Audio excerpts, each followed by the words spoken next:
Thank you everyone for joining us. I am elated to be here with you in the spirit of community. I've posted a little question that I want you to think about besides putting your name, pronoun, affiliation, a word or image that comes to mind when you hear the word community of practice. Anything that comes to mind. I also posted our virtual cafecito hour, which is tomorrow. We continue it from 9 to 11 Mountain, and there's a different Zoom for that. That was part of the invitation. But I'll start off by just introducing myself. My name is Nancy Lopez. I'm professor of sociology here at the University of New Mexico. I also direct and co-founded the Institute for the Study of Race and Social Justice. And I'm very grateful to the National Science Foundation for funding this lecture series to really create a space, a convergent space, to talk about how we can practice intersectionality in Hispanic serving institutions with the goal of advancing student success and creating what my colega, Professor Zambrana, has called equity lifts. And we're gonna kick this off today with El Profesor Nicholas Vargas, two of my most esteemed colleagues, and their amazing work has been such an inspiration for us. But I also wanted to introduce Lorena Blanco Silva, who has been instrumental in so many equity initiatives, and especially with this lecture series. So Lorena, if you don't mind.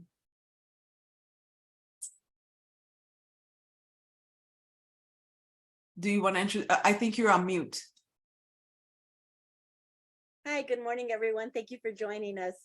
It's a pleasure to see you all, and more people, it looks like, are coming in, so I think we're going to have a good turnout. Fantastic. Well, let's see. I wish we had enough time to go around the room and just see who's in the room, but as you enter in your information, also put in a thought that you have about what a community of practice means to you, how you define that.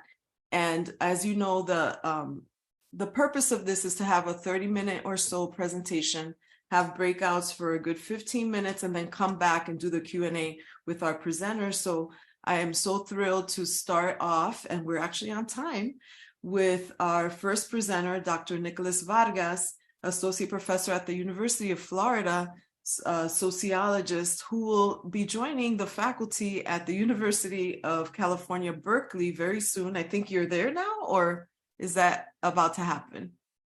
In a couple of months. In a couple of months, okay. And who I've been following, I don't know how long we've known each other, Nicholas, but it seems like at least 15 years to me, at least whenever I started reading your amazing work on these questions. And the title of Dr. Vargas's talk is going to be Who is Being Served with Hispanic Serving Institution HSI funds. And I think this is such an important question because, after all, the definitions, interpretations, and representations of what Hispanic serving is are always tied to money, are always tied to resources.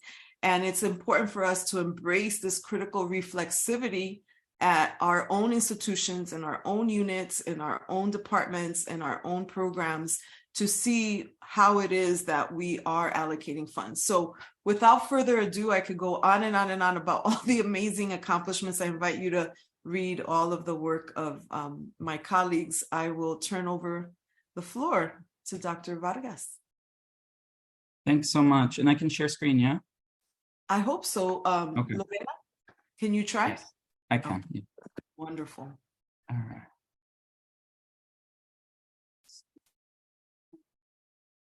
Okay, can everybody see? I can see. Okay, great. I can see. Good. So first, I want to thank Dr. Nancy Lopez, the University of New Mexico, and the National Science Foundation for the opportunity to speak with you today. It's a real honor for me to share some of my work on Hispanic serving institutions alongside Dr. Zambrana and in the company of you all.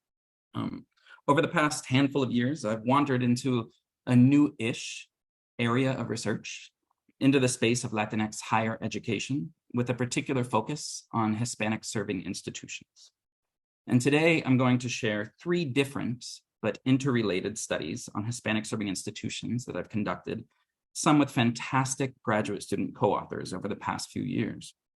Specifically, I have to shout out PhD student Julio Villa Palomino, and now Dr. Erika Davis, who I worked with closely as master's students at the University of Florida Center for Latin American Studies. Erika just finished her dissertation on the racial politics of education in a predominantly Latinx city in Pennsylvania, and Julio is nearing the final stages of his PhD program in anthropology at the University of North Carolina. They were fantastic collaborators, and I encourage you to keep an eye out for them in the years to come. So in my work, I conceptualize Hispanic serving institutions and related federal funding initiatives as racial projects, a la Omi and Wynot, given that they were advocated for to organize and distribute resources along particular ethno-racial lines. Hispanic serving institutions were first advocated for in the late 1970s by the Hispanic Higher Education Coalition, which was comprised of 11 other Latinx, Mexican, and Puerto Rican advocacy organizations. For a period of approximately 15 years, these Latinx educational advocates lobbied for resources. They lobbied Congress for resources. And in front of them, they spoke often of the vast inequalities and experiences of marginalization that different Latinx communities faced in K through 12 and in higher ed. And they considered various means by which these disparities could be addressed. Unfortunately, most of these educational inequalities persist today. Despite high levels, very high levels of educational aspirations and hopes, and despite high levels of educational expectations amongst Latinos, they continue to have the highest rates of high school non-completion of any ethno-racial group in the country. And despite increasing rates of college enrollment, Latinxes maintain among the lowest rates of four-year college degree attainment of any major ethno-racial group. Much of this corresponds to racialized inequalities across other societal institutions. Racial segregation in schools, residential segregation, disproportionate punishment, bullying, discrimination, and other structural components of K through 12 education, for example, shape the inequalities that we see in higher education. Moreover, we know from scholarship by Vilma Ortiz and Eddie Tellez that such inequalities are not primarily or only a problem associated with immigration, because that's an often held belief that Latinos may not be doing as well as perhaps other groups, in part because they're adjusting to a new educational system within the context in the United States, and just naturally over time, generation by generation, will see considerable improvements. But we know from the extensive research of Ortiz and Tellez that that's not accurate, that the third and fourth generation Latinos and beyond frequently experience similar and at times amplified inequalities and disparities in comparison with their earlier generation counterparts. These inequalities indeed are racialized. Now, after decades of advocacy from early Latino activists, the US Department of Education now allocates competitive grant funding to colleges and universities that disproportionately serve Latinx students, intended to address all of these disparities that I've mentioned previously. HSIs are now defined broadly as not-for-profit colleges or universities with 25% or higher Latinx student bodies. And the institutions and students must also meet some particular income thresholds. After being designated an HSI by the US Department of Education, these colleges and universities become eligible to apply for multi-million-dollar developing Hispanic serving institution grants. And these grants typically last for 5 years and amount to approximately $3 million in total. And schools reapply as soon as their funding is up. It's really common for them to continuously seek these funds. Now, it's important to note that the HSI designation was created specifically to establish eligibility for these funds to address inequality. So understanding how HSIs expend these resources is a really important endeavor. So in this chart, the bars represent the number of Hispanic serving institutions over time. So we can see on the far left in 1992, when HSIs were very first federally designated, 105 pre-existing colleges and universities became Hispanic serving institutions, right? They weren't established as such or with a mission to engage Latinos, but rather because of the definitional criteria, they became HSIs in 1992. By 2019, there were 569 colleges and universities designated as HSIs. And they now make up over 15% of all US colleges and universities, and they educate approximately 2 of every 3 Latinx college students. I'm going to say that again. There are 569 Hispanic serving institutions distributed across the entirety of the United States that educate roughly 2 of every 3 Latino college students. I've spent a lot of time thinking about HSIs over the past couple of years because I literally cannot fathom or imagine another subset of societal institutions distributed across the entirety of the United States that could do more to redress the inequalities that Latinxs and other people of color face. We're talking about universities with multi-billion-dollar endowments that educate millions of students. The potential embedded with these institutions is so vast. I literally cannot conceptualize another set of institutions, right, that can do more if connected with one another to serve, right, these ends, to serve justice-oriented ends. The potential is just immense, right, to do that. So I spent a lot of time thinking. The line here in this chart, right, represents the amount of federal dollars allocated to this competitive HSI grant competition.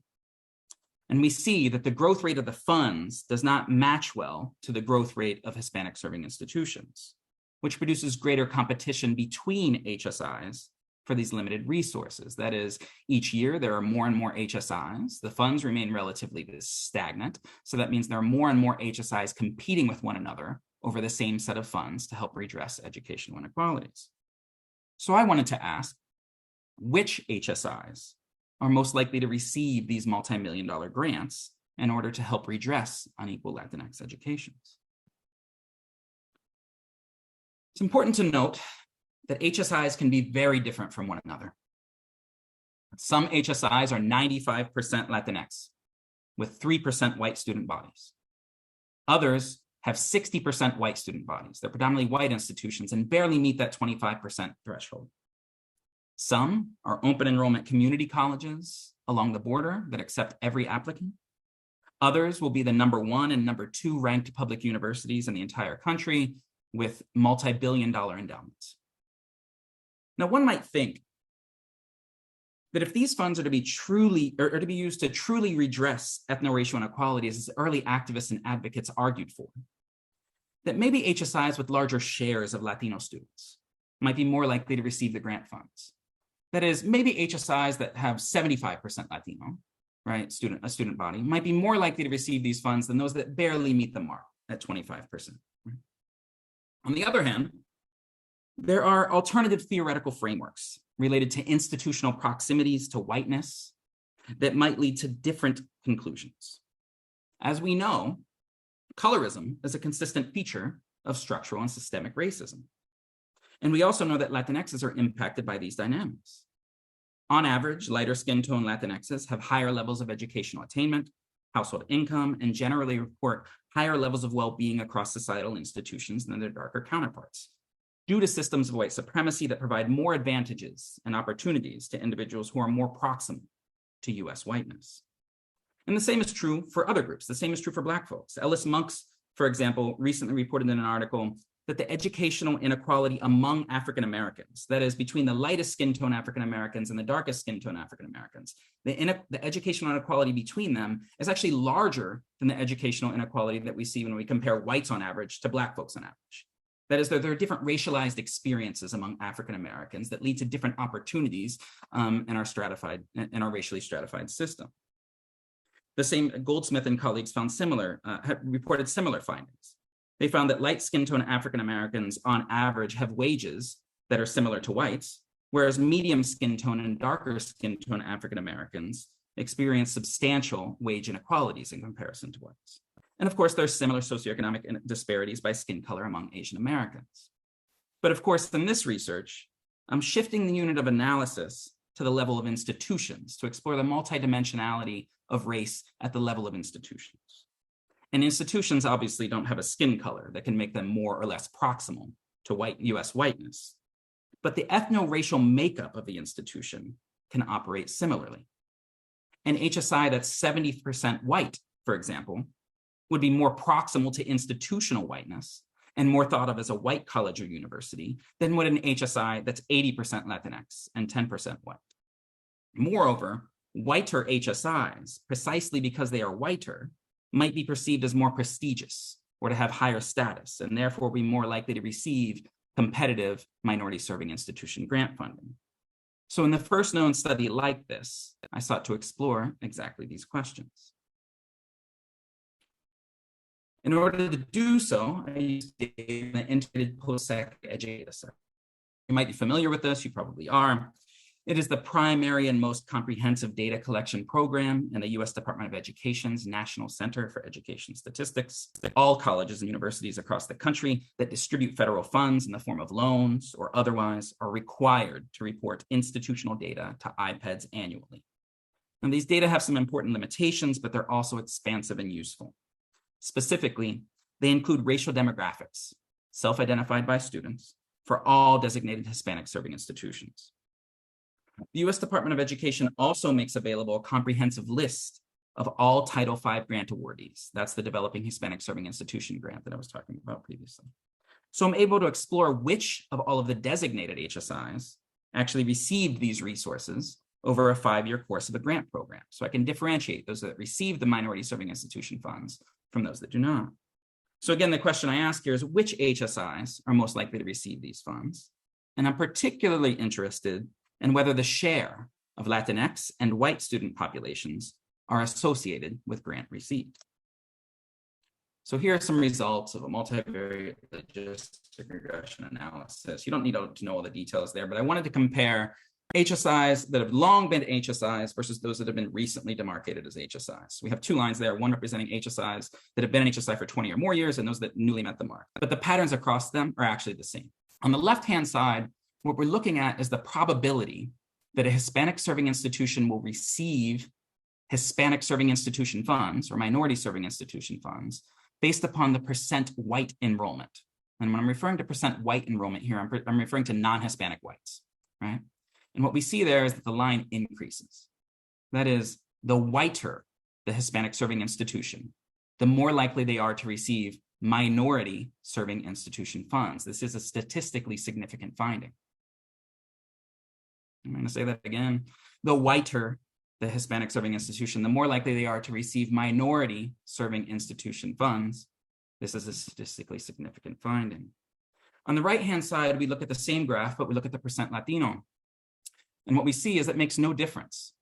This is not statistically significant. So HSIs that are 80% Latino are no more likely to receive these funds in comparison to HSIs that barely meet the 25%. Right? That was troubling, to say the least, right? To recognize that. But now with knowledge of which HSIs receive the funds, the next important question that I wanted to ask is how do HSIs that actually receive the funds spend them? So this leads into the next research article.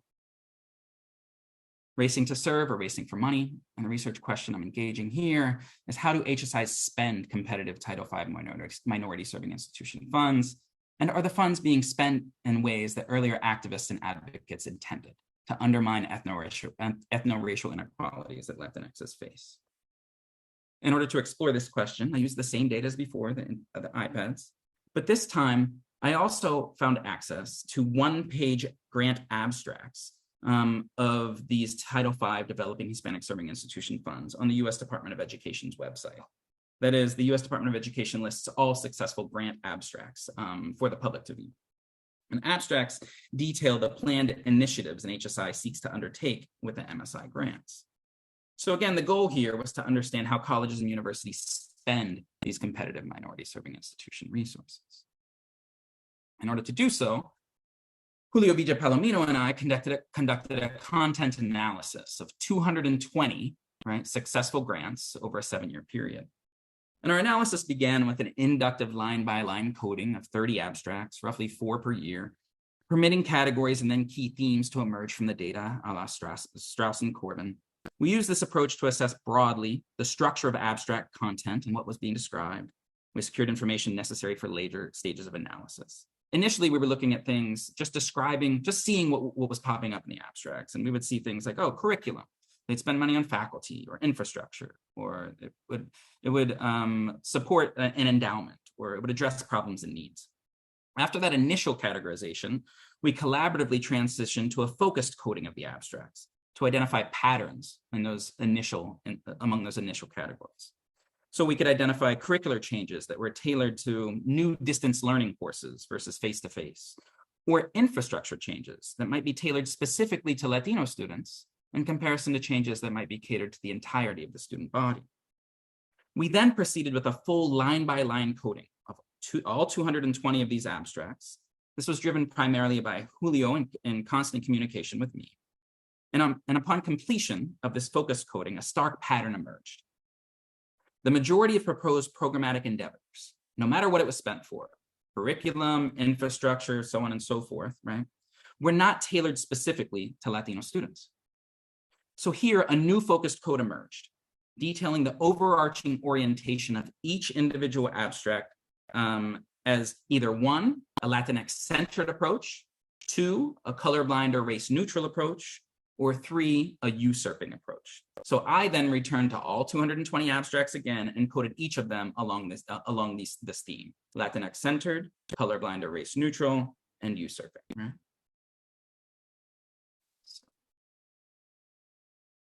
We coded abstracts as Latinx-centered when they explicitly focused on programmatic efforts, tutoring resources, coursework, community outreach, and student centers that were catered specifically to Latinx students.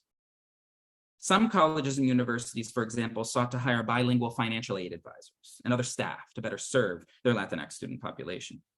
It's important to note that we also coded all HSIs that were 75% or more Latino as Latinx served, because any initiative that they undertake would likely disproportionately benefit Latino students, right?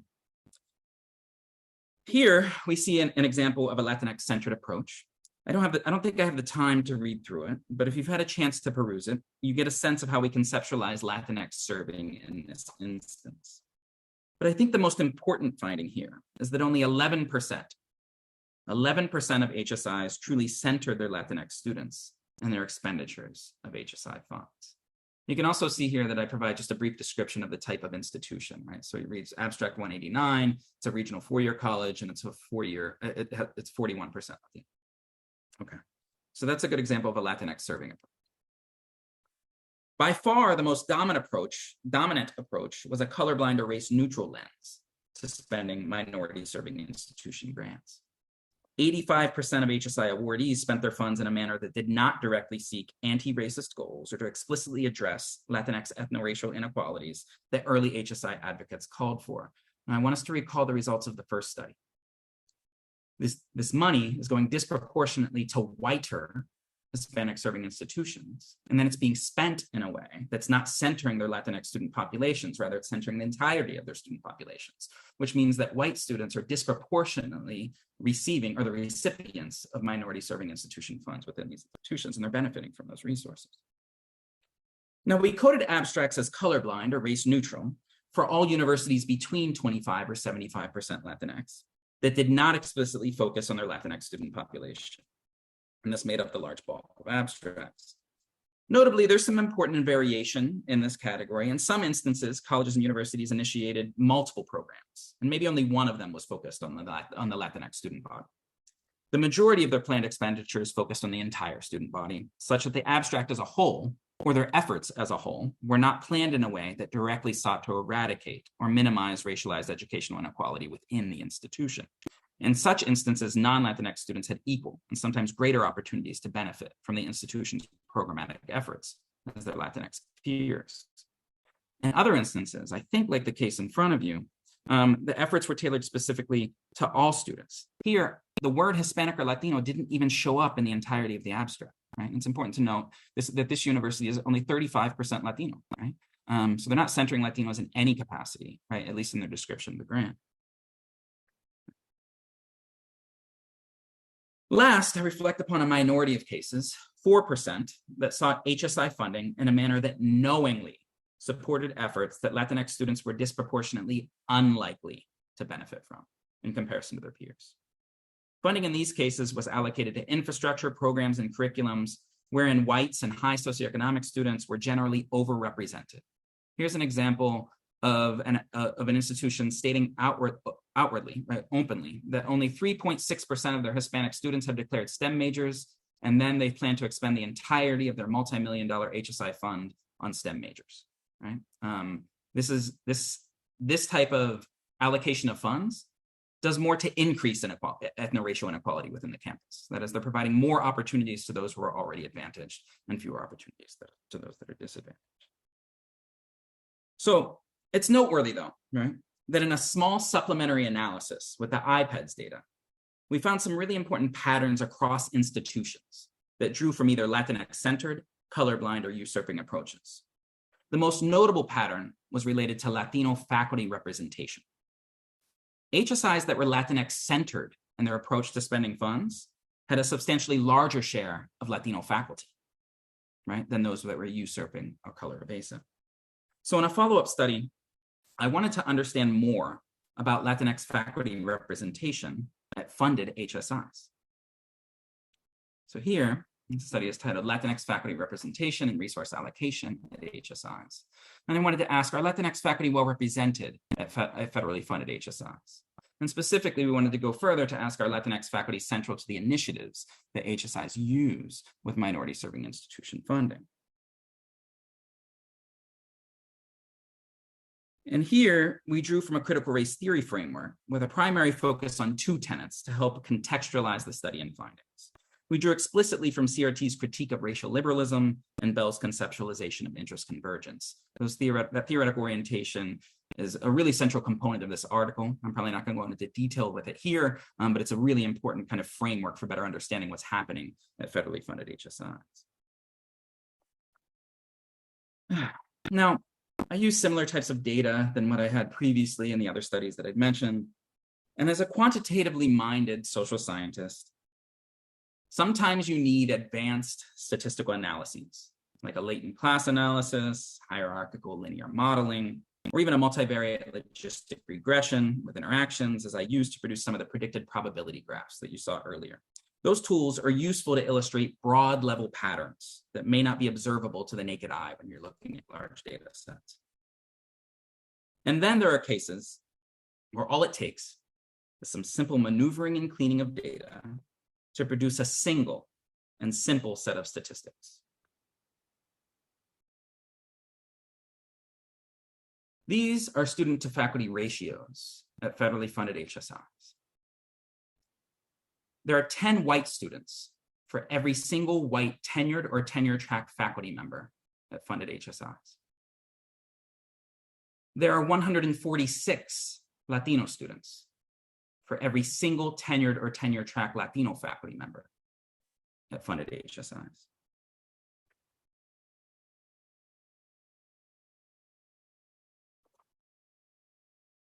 Latinx faculty play important roles for Latinx students. We act as mentors and advisors. We encourage academic success and help facilitate career goals.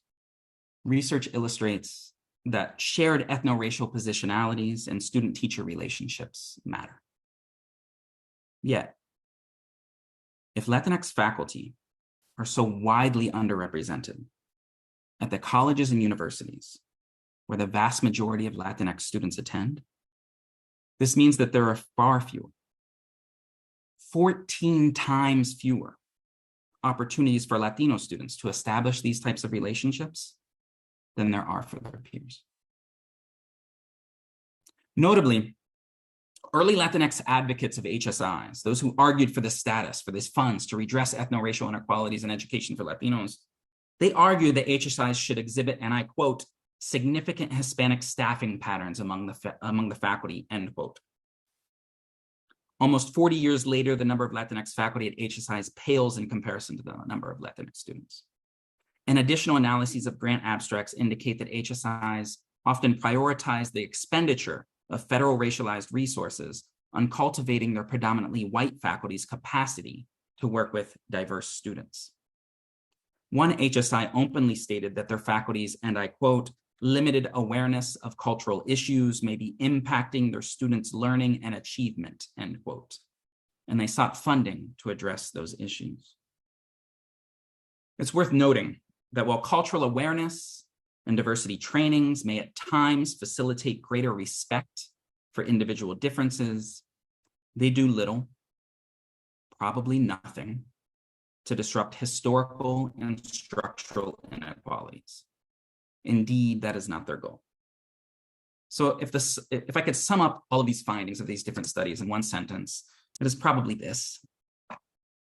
In their quests to secure funding as minority-serving institutions, HSIs often fail to center the very Latinx students who permit their eligibility for the funds. And so here's just a bibliography of some of these studies where I go into much more depth, citing a number of like relevant pieces of literature and providing more tables and data if anybody's interested to take kind of a snapshot and they want to get a closer look at any of the scholarship, alongside, again, my excellent colleagues in Julio Villa Palomino and Erica Davis.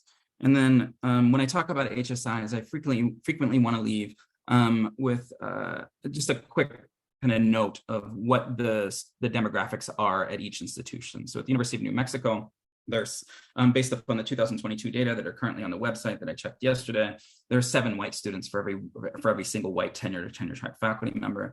There are 18 Black students for every single tenured or tenure track Black faculty member, and there are 42 Latino students for every single tenure or tenure track Latino faculty member. So UNM is doing better than many of those other HSIs, but you can see that there are still very considerable disparities amongst these racialized groups that students are experiencing. So I leave you with that. That's all I've got.